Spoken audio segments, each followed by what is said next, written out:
Boa noite, amada igreja, a paz do Senhor a todos. E a amada igreja não é as paredes, não são as colunas, nem o telhado, são vocês. Então eu estou dizendo que eu amo todos vocês. Amém? Queria que vocês abrissem comigo o Evangelho de João, capítulo 21. Gente, a gente vai ler, podem sentar. Eu quero que a gente faça uma leitura aí tranquilo. A gente vai ler do capítulo 21, né? Evangelho de João 21, do versículo 1 até o 17. Amém? A palavra do Senhor diz assim: Depois disso, Jesus se manifestou outra vez aos discípulos junto ao mar de Tiberíades, ou mar da Galileia. Foi assim que ele se manifestou. Estavam juntos Simão Pedro, Tomé, chamado Dídimo, Natanael, que era de Caná da Galileia, os filhos de Zebedeu e mais 2 discípulos de Jesus. Simão Pedro disse aos outros: Vou pescar. Os outros responderam: Nós também vamos com você. Foram e entraram no barco, mas naquela noite não pegaram nada. Ao romper do dia, Jesus estava na praia, mas os discípulos não reconheceram que era ele. Jesus lhes perguntou: Filhos, será que vocês têm aí alguma coisa para comer? Eles responderam: Não. Então Jesus disse: Joguem a rede do barco e vocês acharão. Joguem a rede à direita do barco e vocês acharão. Assim fizeram, e já não podiam puxar a rede, tão grande era a quantidade de peixes. E o discípulo a quem Jesus amava disse a Pedro: É o Senhor. Simão Pedro, ouvindo que era o Senhor, cingiu-se com a tua túnica, porque tinha tirado a roupa, e lançou-se ao mar. Os outros discípulos vieram no barquinho, puxando a rede com os peixes, porque estavam somente a uns 90 metros da margem. Ao saltarem em terra, viram ali umas brasas com um peixe por cima, e também havia pão. Jesus lhes disse: Tragam alguns dos peixes que vocês acabaram de pegar. Simão Pedro entrou no barco e arrastou a rede para a terra. A rede estava cheia, com 153 grandes peixes. E mesmo sendo tantos peixes, a rede não se rompeu. Jesus disse a eles: Venham comer. Nenhum dos discípulos ousava perguntar: Quem é você? Porque sabiam que era um Senhor. Jesus veio, pegou o pão e deu a eles. Depois fez a mesma coisa com o peixe. E esta já era a terceira vez que Jesus se manifestava aos discípulos depois de ressuscitado dentre os mortos. Depois de terem comido, Jesus perguntou a Simão Pedro: Simão, filho de João, você me ama mais do que estes outros me amam? Ele respondeu: Sim, Senhor, sabe que eu te amo. Jesus lhe disse: Apacenta os meus cordeiros. Jesus perguntou pela segunda vez: Simão, filho de João, você me ama? Ele respondeu: Sim, o Senhor sabe que te amo. Jesus lhe disse: Pastorei as minhas ovelhas. Pela terceira vez, Jesus lhe perguntou: Simão, filho de João, você me ama? Pedro ficou triste, porque Jesus pergunta pela terceira vez: Você me ama? E respondeu: O Senhor sabe de todas as coisas, sabe que eu o amo. Jesus lhe disse: Apacente as minhas ovelhas. Amém?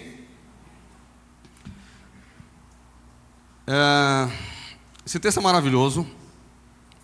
Muitas pérolas maravilhosas aqui de ensinamento para a nossa vida.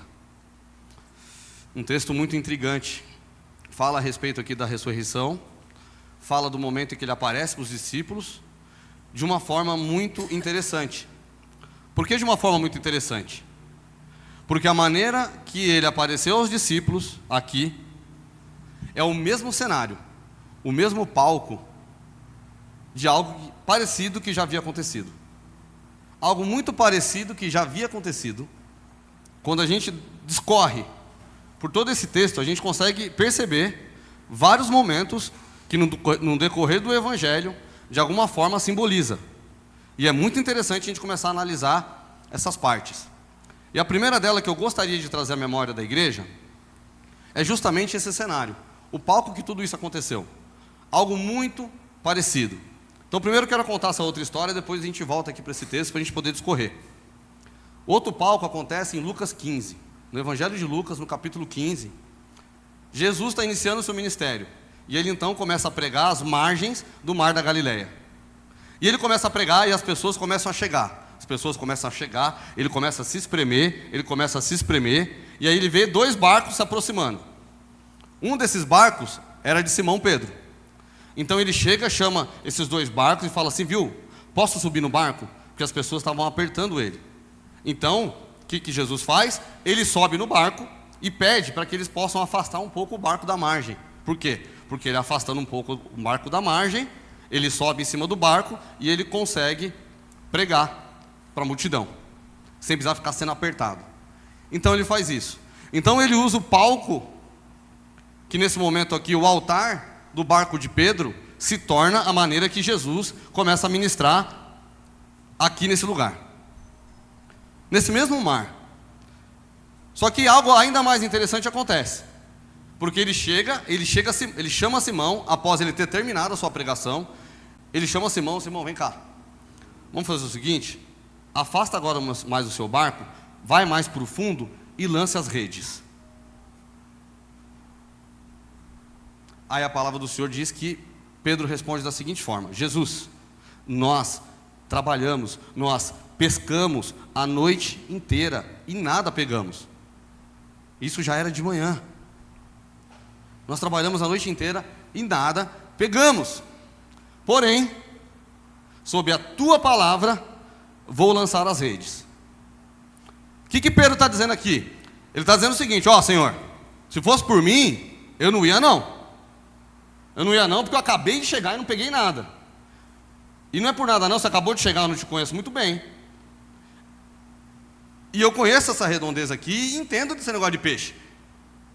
E parafraseando aqui, esse mar não está para peixe, hoje.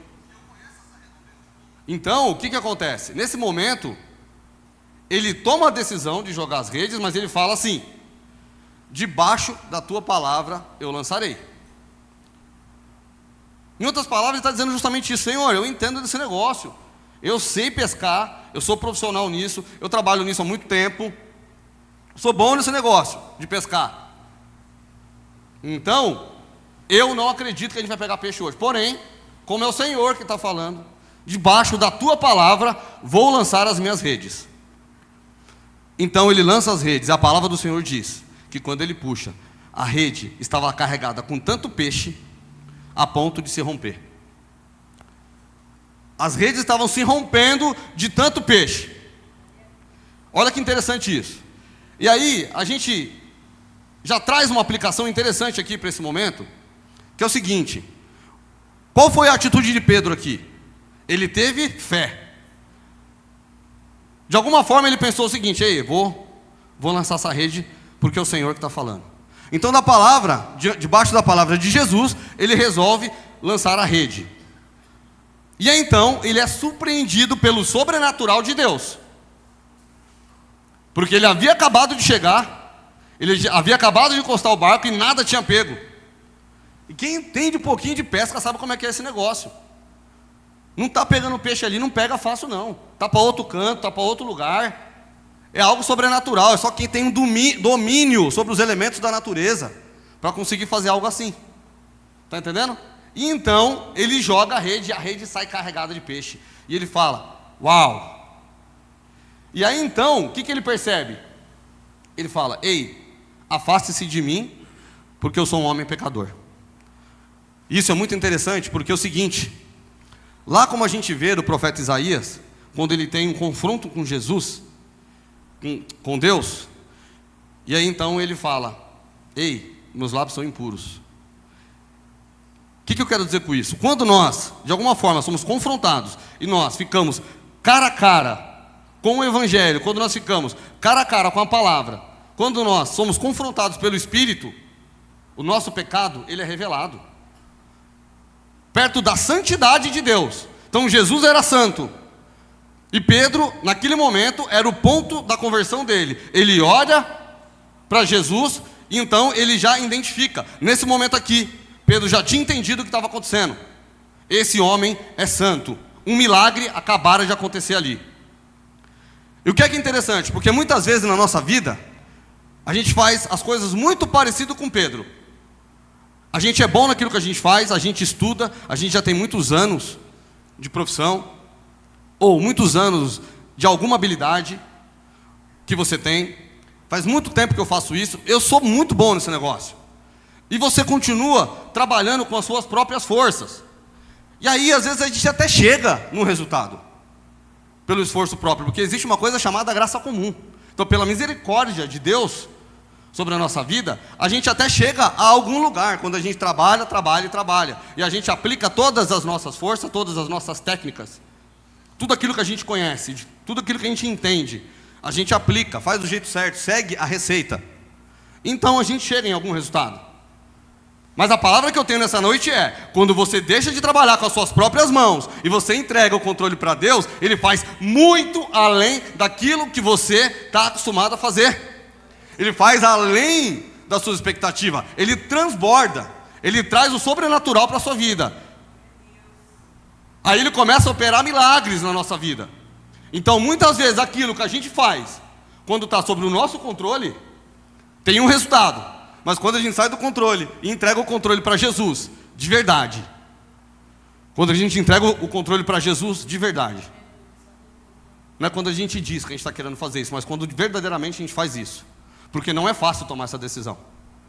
Porque tomar a decisão de você entregar a direção do barco para Jesus, é você se abdicar de você mesmo, das suas convicções, de você achar que você sabe fazer.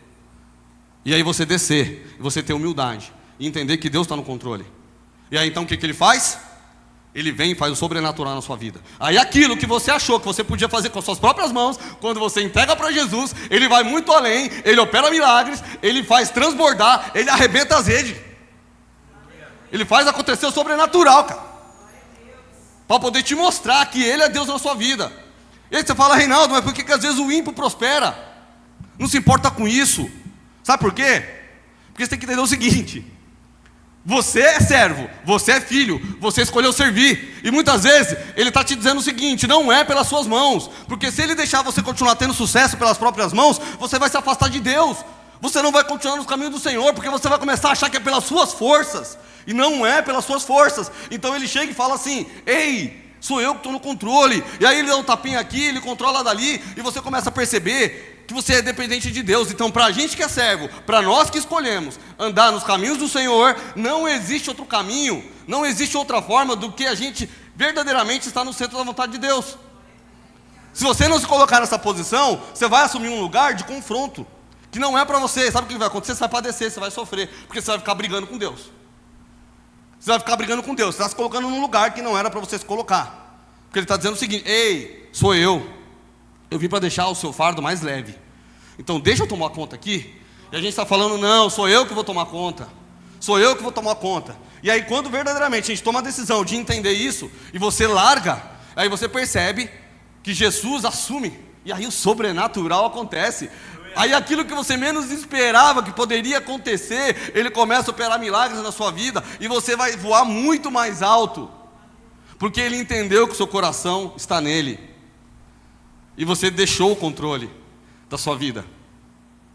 Então o que a gente aprende logo no começo aqui, nessa ministração, com esse texto, é isso. Pedro nesse momento, ele é confrontado com esse milagre. E ele fala: peraí, eu sabia tanto, eu achei que eu sabia. Aí esse homem chega aqui e faz isso. E aí então, ele percebe quem era Jesus. E aqui é o momento da conversão dele. E aí então, quando ele fala isso para Jesus, sabe o que Jesus fala para ele? Ei, eu já entendi que você é pecador.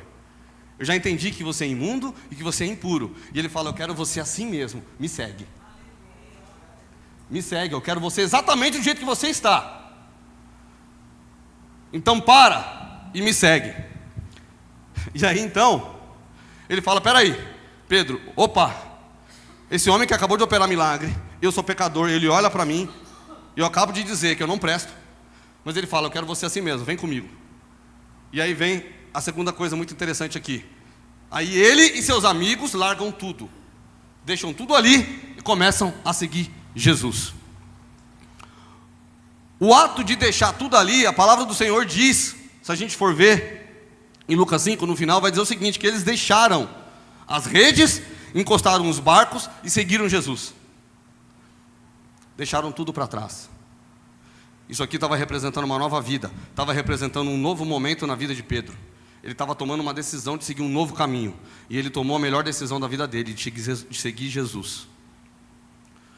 E então, esse homem, ele começa a caminhar com Jesus. Ele começa a caminhar com Jesus. E aí, quando ele começa a caminhar com Jesus, ele então começa a ser ministrado. E Jesus começa a ensinar mais da palavra de Deus para Pedro. Ele começa a mostrar que ele é ainda mais poderoso. E logo no começo do ministério, Pedro então, ele já é impactado por um milagre, onde Jesus transforma a água em vinho. E aí, a partir desse momento, ele começa a ser testemunha de inúmeros prodígios, milagres e maravilhas durante todo o ministério. E vai além, porque o relacionamento de Pedro em relação aos outros discípulos é um tanto quanto mais especial. Porque Pedro, ele esteve em lugares que alguns dos outros discípulos não estiveram. Então ele viu muita coisa nessa caminhada.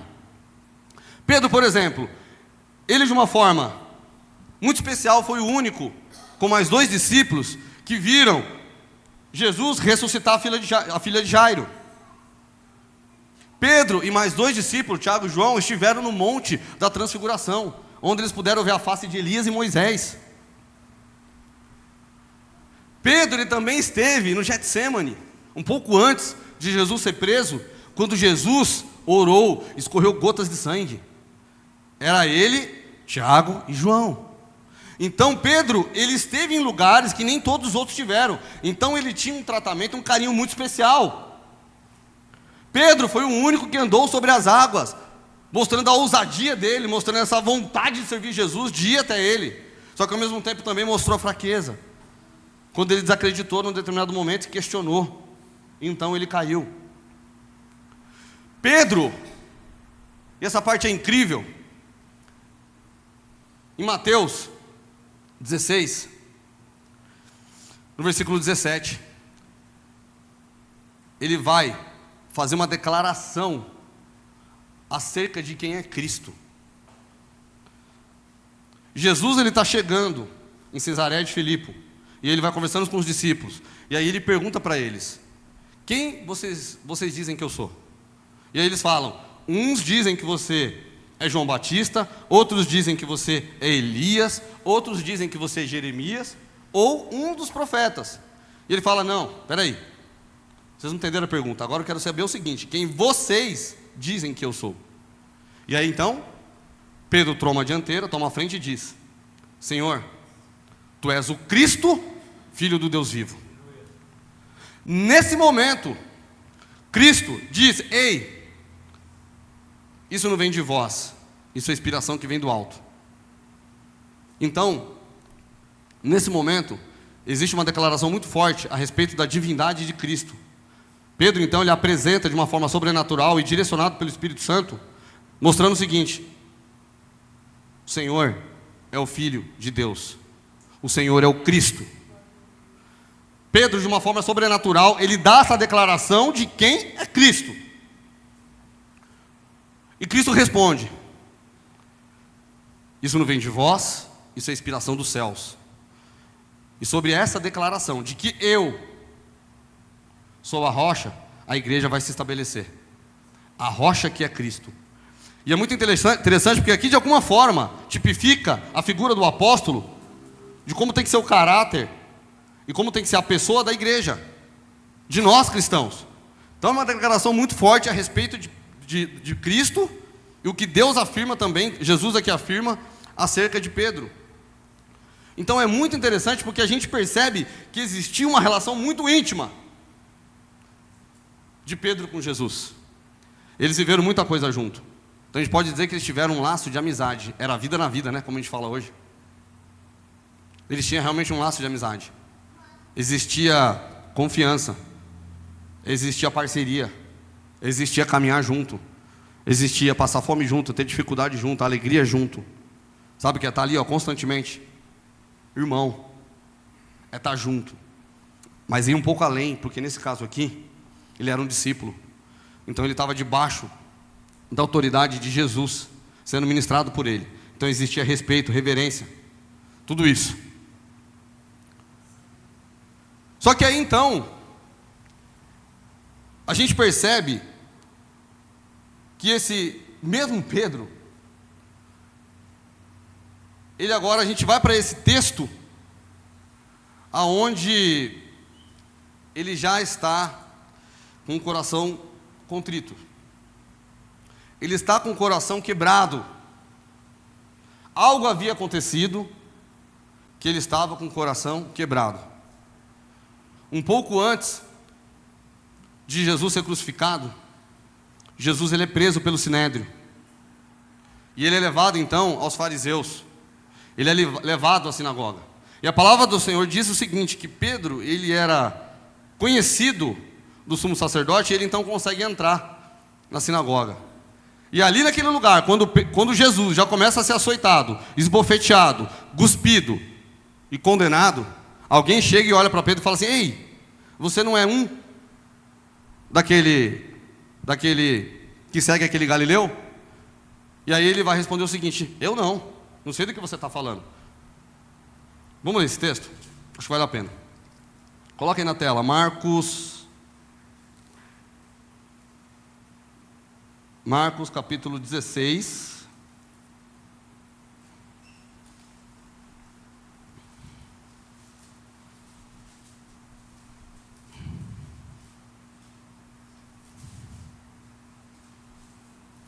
Perdão, Marcos capítulo 14, a partir do versículo 66.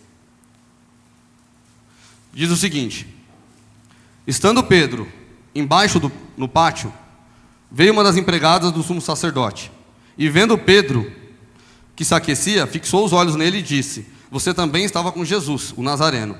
Mas ele negou, dizendo: não conheço, não compreendo o que você está falando. E saiu para o pórtico, e o galo cantou. E a empregada, vendo, tornou a dizer aos que estavam ali: este é um deles. Mas ele negou outra vez. Pouco depois, os que estavam ali disseram outra vez a Pedro: com certeza você é um deles, porque também é galileu. Ele, porém, começou a praguejar e a jurar: não conheço esse homem de quem vocês estão falando. E o mesmo instante o galo cantou pela segunda vez. Então Pedro se lembrou da palavra de Jesus que foi lhe dito: antes que o galo cante 2 vezes, você me negará 3 vezes. E ele, caindo em si, começou a chorar. O que acontece? Em determinado momento, logo depois que ocorre a Santa Ceia, Jesus começa a ministrar na vida dos discípulos, preparando eles para a partida. Na verdade, ele já estava começando a fazer isso há bastante tempo, mas de alguma forma, os discípulos não entendiam isso, eles não queriam acreditar. E aí tem certo momento que Jesus diz o seguinte, que o pastor, ele vai ser traído, que ele vai ser abandonado, que as ovelhas vão abandonar o pastor. E aí Pedro, ele levanta e fala, diz assim: não, jamais, eu não vou te abandonar, eu não vou te largar. Pedro levanta a mão e brada isso: não vou te largar, estou contigo. E Jesus fala para ele: mas você vai me negar, antes que o galo cante, você vai ter me negado 3 vezes. E então isso aqui acaba se concretizando. Isso acaba se concretizando. E isso aqui destroça o coração de Pedro, porque a palavra do Senhor diz que ele cai em si do que ele fez. Porque a palavra do Senhor diz que todos os discípulos abandonaram. Só que existe uma diferença: ele negou a Cristo, mesmo um pouco antes tendo dito que ficaria junto. Ele foi lá e negou a Cristo. Só que algo depois iria acontecer, que Pedro não esperava, sabia, mas não esperava. Sabe aquela coisa? Que seria a ressurreição de Cristo. Então Jesus foi maltratado, foi cuspido, foi batido, acabaram com Jesus e crucificaram Jesus. Só que ao 3º dia ele ressuscita. E aí então algumas mulheres vão ao túmulo. Não foi Pedro, não foram os discípulos, foram as mulheres até o túmulo de Jesus para poder cuidar do corpo dele. E aí havia uma preocupação entre elas: quem vai rolar a pedra? E aí elas chegam lá e a pedra já havia sido rolada. Elas entram, vê um homem de branco, era o anjo do Senhor, olha para elas e diz: o que vocês fazem aqui? Não há o que vocês procurarem aqui, porque aquele que vocês procuram não está aqui, ele ressuscitou, ele vive. Vá, avise aos discípulos e também a Pedro. Gente, isso muda tudo. Isso muda tudo. Esse também a Pedro muda muito esse discurso, gente. Aqui já existiu desejo, já existia intenção. O anjo do Senhor aqui já está de alguma forma trabalhando novamente o coração de Pedro, que estava delacerado, que estava destruído. Porque esse também a Pedro mostra um carinho. Vocês conseguem perceber uma tratativa diferente? Porque eles eram os discípulos. Era muito mais simples chegar ao seguinte: vá e avise aos discípulos. Ele não fazia parte dos discípulos, ele também seria avisado. Mas essa declaração também a Pedro é para mostrar uma tratativa e uma forma de dizer o seguinte: ele está sendo inserido novamente. Porque pode ser que por algum motivo, Pedro, ele havia, quando a gente lê aqui, ele já está na Galileia. Jesus foi crucificado em Jerusalém. Então já tinha se passado um tempo, ele tinha chegado até lá, existe uma distância de Jerusalém até Galileia.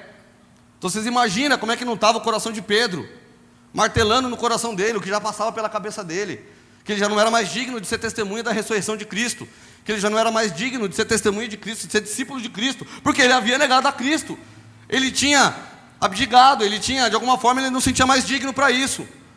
Esse era o estado do coração de Pedro. Ele estava com o coração caído, ele estava com o coração duro, magoado, triste. E aqui mostra já uma tratativa diferente, porque sabia que, diferente dos outros discípulos, que também abandonaram, ele tinha tido uma postura muito mais complicada. Ele havia negado a Jesus. Ei, olha o que a gente acabou de falar, olha essa trajetória. Olha essa trajetória. Olha essa trajetória linda de amizade e discipulado. Imagina na cabeça de Pedro, já na Galileia. E aí aqui então o anjo do Senhor faz: avise aos discípulos e também a Pedro. De uma forma muito carinhosa, aqui a gente já percebe a preocupação do Senhor na restauração do coração de Pedro. Já vi um propósito aqui para restaurar o coração de Pedro. E quando a gente vai para o texto, a gente lê no versículo 3, Simão Pedro diz aos outros: vou pescar. Gente, sabe o que é isso aqui? Sabe quando a gente está magoado? Quando a gente está triste, desanimado, decepcionado com alguma coisa, e a gente fala: quer saber de uma coisa? Vou meter o pé. Quer saber de uma coisa? Tá dando não, vou meter o pé. Vou para minha zona de conforto, eu vou para onde eu tenho segurança, já cansei. Por quê? O coração está tão machucado que nesse momento aqui, o mecanismo de defesa de Pedro, sabe qual é? O orgulho. Então eles colocam numa posição de orgulho. E aí ele fala: quer saber de uma coisa? Eu vou pescar, que é isso que eu sei fazer. Eu vou voltar a fazer o que eu fazia no passado, porque esse sou eu. Eu sou esse. Então eu vou pescar. Quer saber de uma coisa? Eu vou pescar. Esse foi o comportamento de Pedro nesse momento. Talvez ele estava cansado. Ele precisava, sair daquilo ali e falar: eu preciso fazer alguma coisa. E isso eu sei fazer. Essa é a minha zona de conforto. É o lugar que eu tenho segurança. Então eu vou pescar. Porém, os outros dizem o quê? Os outros discípulos: eu vou também. Então eu vou também, eu vou junto. E aqui já existe uma outra preocupação, uma aplicação para as nossas vidas, que é a preocupação com liderança, gente, dentro de uma congregação, dentro da obra do Senhor. Porque uma liderança, ela pode ser motivada tanto para o mal como para o bem. Então por isso que existe a necessidade de se ter muita oração e discipulado sobre uma liderança, sobre o pastoreio, sobre o pastor, sobre a liderança de uma igreja. Porque pode, de alguma forma, levar as pessoas ao bem ou ao mal. Então a gente percebe que o líder, ele tem essa capacidade. E Pedro era um líder, tanto que ele fala: eu vou pescar. Os caras falaram: eu vou atrás, eu vou também. Deixa tudo para lá e vamos voltar a ser o que a gente era. A gente não é mais digno de ser discípulo não, esquece essa coisa. Jesus morreu. Esquece isso, foi bom. Mas já era, acabou, ficou para trás, é passado. Vamos voltar a pescar.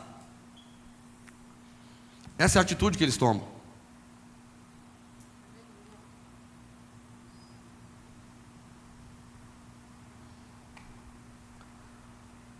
Gente, mas sabe o que eu acho interessante? Eu acho lindo nesse texto. E como eu havia falado, isso aqui é um palco de algo que já havia acontecido de uma forma tremenda. Então eles vão pescar. Aí eles decidem ir pescar.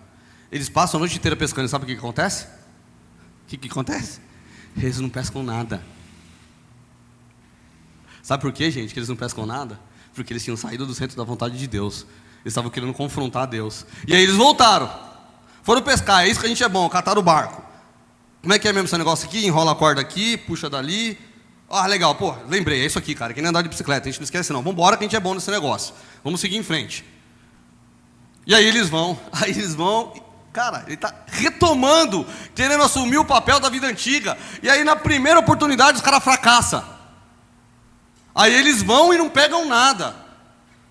Absolutamente nada. Sabe o que eu aprendo com isso aqui, gente? Que quando nós insistimos em querer fazer as coisas com as nossas forças, nós fracassamos. Quando nós saímos do centro da vontade de Deus e a gente quer direcionar as coisas do nosso jeito, a gente não consegue. Mais uma vez, ele vai lá, ele te tira desse lugar e lembra, cara, que você não tem que estar ali. Aleluia.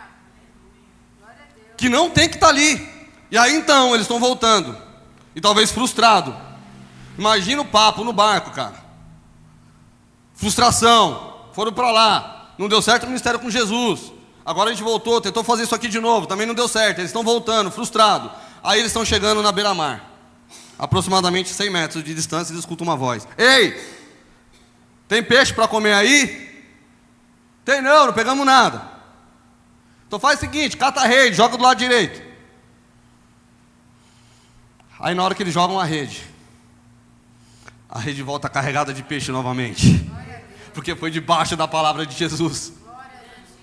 Porque foi da palavra. Porque foi debaixo da palavra de Jesus. Aí então eles jogam a rede novamente.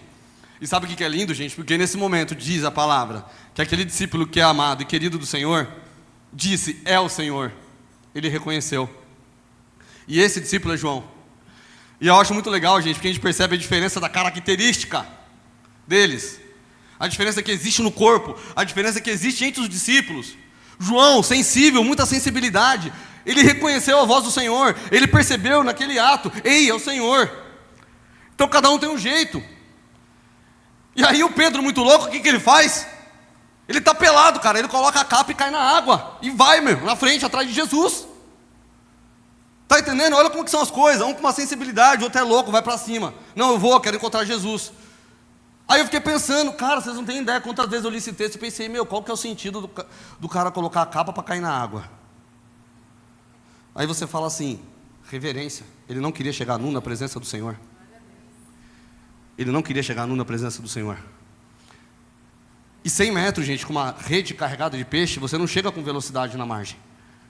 Ele não estava se aguentando. Você imagina na cabeça dele. Jesus havia morrido, ele havia negado a Cristo, e aquilo remoendo. Sabe aquela coisa que você não tem a oportunidade de pedir perdão para alguém?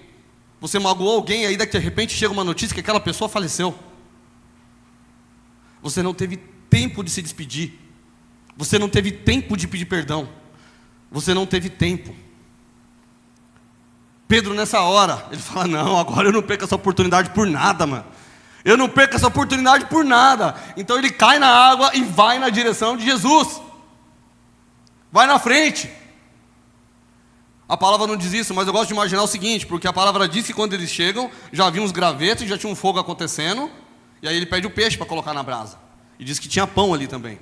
O pão, aquela coisa, né? Jesus providenciou. Agora é o seguinte, Pedro saiu na frente, cara. E aí ele chega, ele olha para Cristo, e ali já começa a ter aquele confronto. E ele já começa a ajudar, e pega a lenha, etc. Eles chegam. E aí os discípulos também constrangidos, eles sentam e a palavra do Senhor diz que eles ficaram em silêncio. Porque no fim todos abandonaram. Foi pior a situação de Pedro, mas todos abandonaram. E você imagina agora o constrangimento. E então, ele pega, divide o peixe com eles e depois divide o pão. Você percebe que, de alguma forma, ele também está trazendo essa simbologia de quando ele multiplicou os pães e multiplicou os peixes, de uma forma milagrosa? Então agora ele traz à memória novamente esse momento com os discípulos. Sabe o que é isso aqui? É começar a lembrar eles. do propósito deles. É começar a lembrar eles porque eles foram chamados. É começar a lembrar eles das coisas que eles viveram. É trazer à memória as coisas boas. Está entendendo? E aí então, Jesus chama Pedro de lado e diz o seguinte: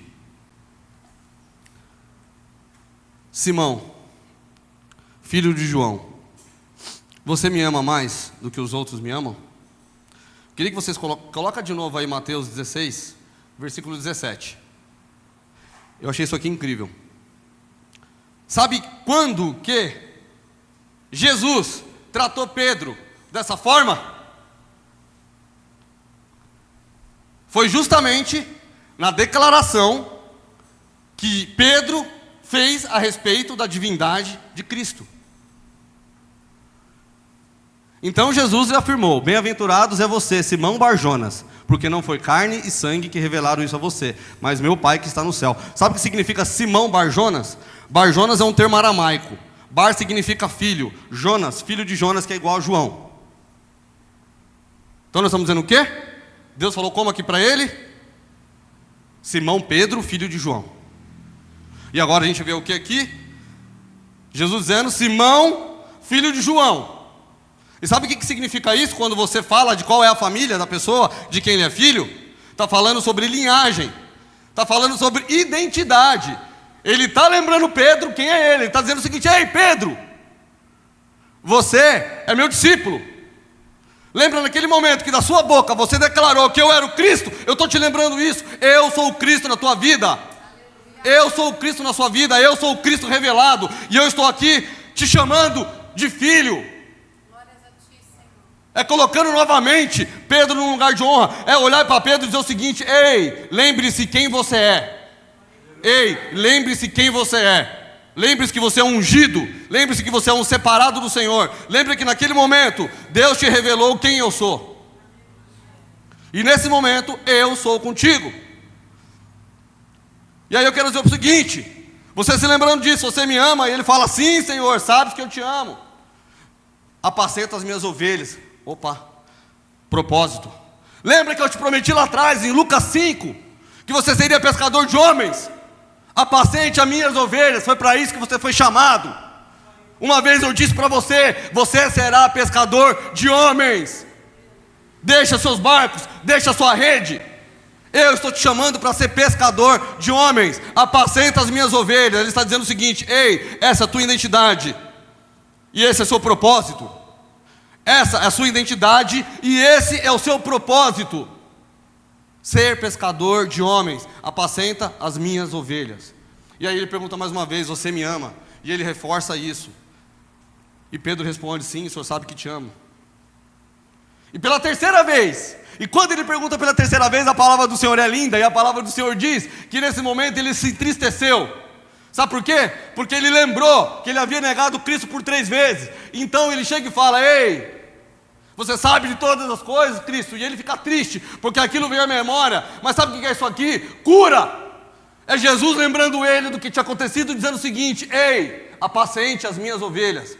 Não importa. Da mesma forma que um dia você se apresentou pecador na minha presença, e eu falei: me siga. Eu estou dizendo para você o seguinte: lembre-se de quem você é, assuma a responsabilidade sobre a sua vida, pegue a tua identidade e vá e apacente as minhas ovelhas. Esse é o teu chamado, esse é o teu propósito. Você é um ungido do Senhor.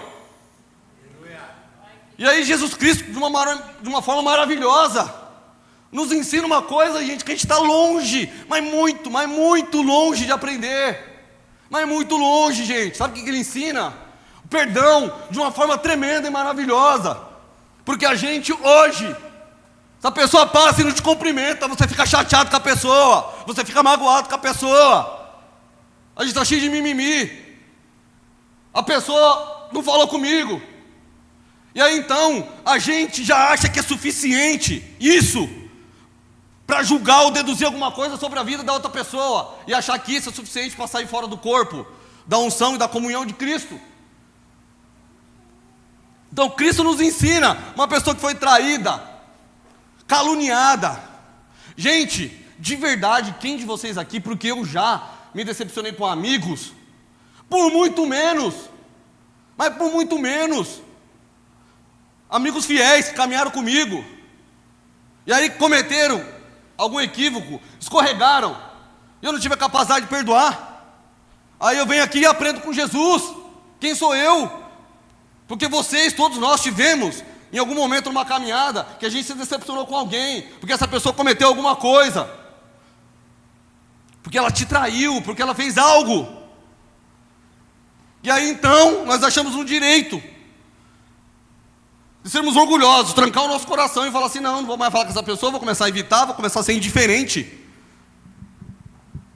Porque foi isso, gente, foi um amigo de Jesus, um discípulo, a qual ele ensinou por 3 anos, olhou nos olhos dele e disse assim: eu não vou te decepcionar, eu estou com você. E na primeira oportunidade ele decepcionou. Não só decepcionou, mas ele blasfemou, ele falou contra. E é interessante que a maneira que a gente leu aqui em Marcos, você percebe o seguinte, que a primeira vez que ele é confrontado, ele se faz de desentendido. Pedro, na hora que ele vai negar Cristo. Não sei do que você está falando. Na segunda vez, ele nega. Na terceira vez, ele blasfêmia, ele pragueja. Sabe qual é a lição para mim e para você? Quando você começar a ficar envergonhado do Evangelho, quando você começar a fazer de conta que você não está querendo conversar, você começa a ser leviano no primeiro estágio, e aí você deixa para lá. No segundo, eles vão falar que você é crente, você vai falar que não. No terceiro, você está blasfemando e você já está longe da presença do Senhor. Você já envergonhou o Evangelho e você já está distante. E aí então, a gente pega uma situação como essa, estou finalizando, e Deus vem nos ensinar muitas coisas essa noite. Muitas coisas. Ele vem nos ensinar que nós devemos ter um coração perdoador, que nós devemos entregar o controle da nossa vida para Ele, que Ele está no comando. Nós devemos acreditar em milagres, nós devemos acreditar que Jesus é o Cristo, que Jesus é Salvador e que Ele tem o melhor para nós. É nesse Cristo que nós devemos acreditar e que trabalha nas nossas vidas constantemente, que vem trazer cura para nós. Quando o seu coração está machucado, quando o seu coração precisa ser restaurado, quando você estiver com o coração contrito, magoado e triste como o de Pedro, você lembra que você tem um Jesus, que você tem um Salvador, que olha para o seu coração dessa forma, e Ele lembra de quem você é, e Ele te chama novamente para te colocar num lugar de honra, para te curar e cuidar de você. Amém, igreja? Amém. Vamos orar?